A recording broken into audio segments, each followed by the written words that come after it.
Hello friends, welcome back to my channel. তো দেখতেই পাচ্ছ বার্থডে কেক, আর আমরা গেছিলাম বার্থডে পার্টিতে। সেখানে খাওয়া দাওয়ার সাথে নাচ গানও হয়েছিল। তো আমি কোন গানটা করেছিলাম শুনে নাও।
মণিরত্নমের রোজা সিনেমাটার এই দিল হ্যায় ছোটা সা গানটা আমার ছোটবেলা থেকেই ভীষণ পছন্দের।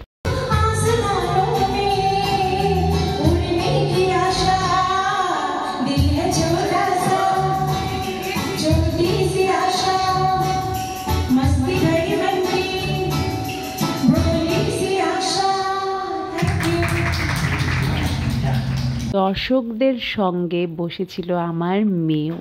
তো দেখা হচ্ছে তোমাদের সাথে নেক্সট ব্লগে।